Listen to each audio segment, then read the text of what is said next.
First of all, thank you guys all for coming. Every month we nominate members from the club who have an amazing story, or who have inspired us, or who have conquered a personal goal, and again, inspired the employees and members. We then vote on that person or people at our managers meeting, and we get an Inspirational Member of the Month.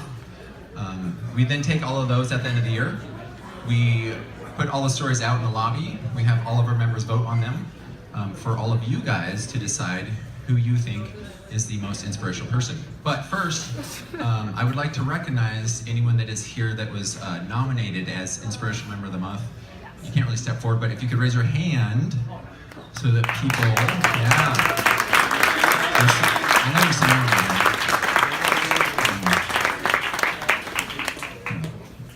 So without further ado, we did want to announce the Inspirational Member of the Year. And if you can kind of look up at the TV, we've already told everyone. But this award goes to Jamie Osborne.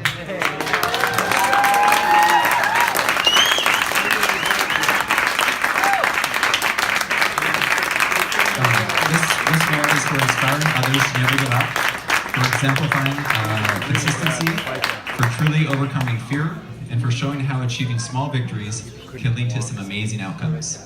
So, congratulations. And then we're going to play a short video.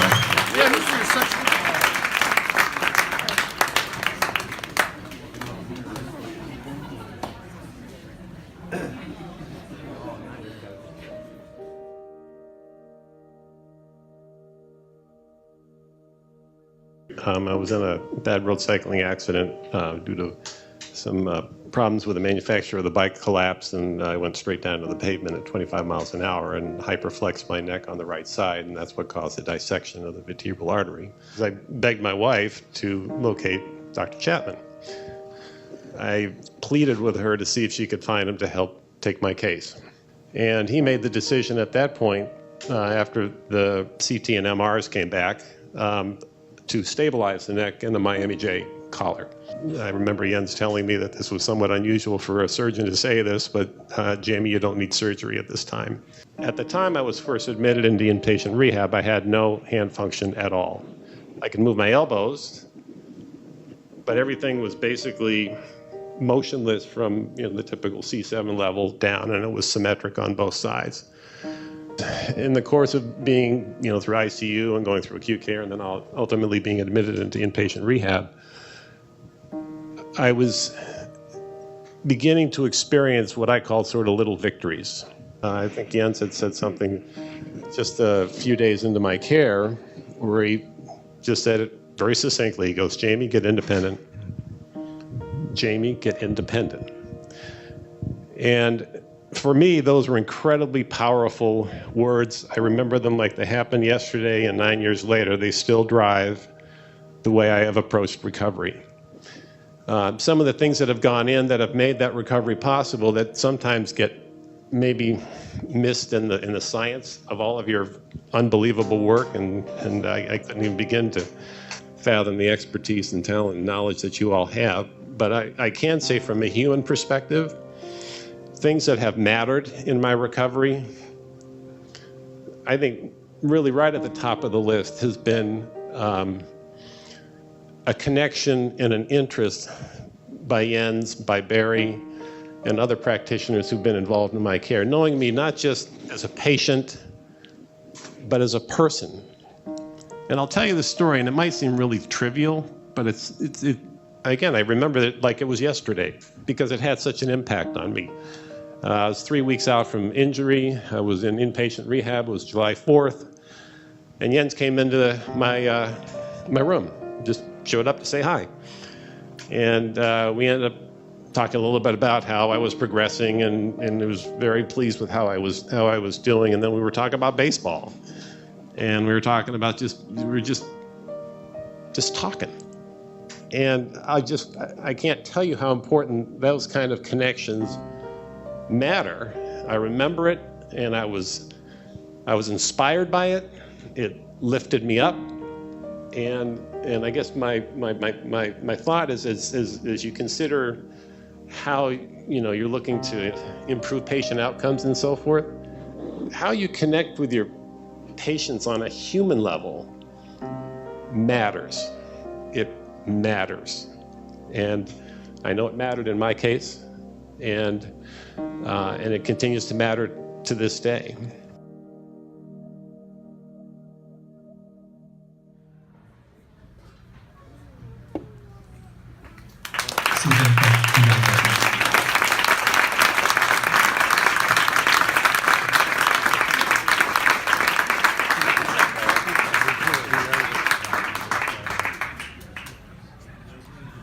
Jamie Osborne's with us with a horse coast of New York running.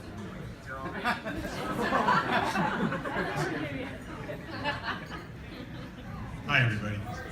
First of all, I'm hugely honored for this recognition and feel very blessed and grateful for it. So thank you all. One of the things maybe I'll just extend from the video, that presentation was done at the Seattle Science Foundation back in May, and was attended by all the top orthopedic surgeons and spinal cord care, as well as researchers from around the world. And so I was invited, unusually, to talk from a patient's perspective. And one of the messages that you heard on that video clip was about the human connection and how important that was in my recovery. And I'll say that the Seattle Athletic Club has been that family to me. There's many of you here that I know, many of you that I've worked out with and sweated with and talked in the locker room with. And that's all about the people connection. I rejoined the club back in 2010, which was about 3 years after my injury. I'd been through 3 years of very intensive physical therapy until my physical therapist told me, "I'm done with you. You know all the exercises, go join the gym." And I said, I know exactly where I'm going to go. Because I've been a member here, back to the charter member back from 1982 to 95. And coming here has done more for my recovery in the last 6 years than the first 3 years by many fold. One of the things that's not talked about on that video clip is that typically with spinal cord injury, recovery plateaus after about 1 year to 2 years.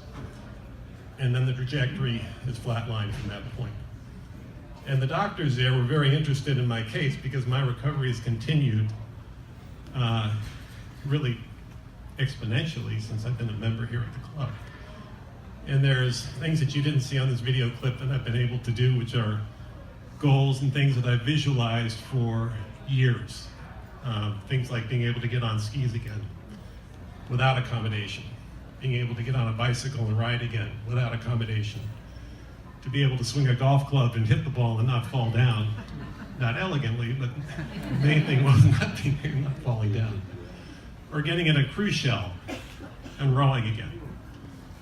Again, not elegantly, but being able to do it. These were goals that I'd had and set and visualized and pictured in my mind and made movies for years. And all of this has been made possible because of my involvement with all of you in this community. You're all a family to me, and I really want to pay you credit and tribute to helping me regain so much of my life. Thank you.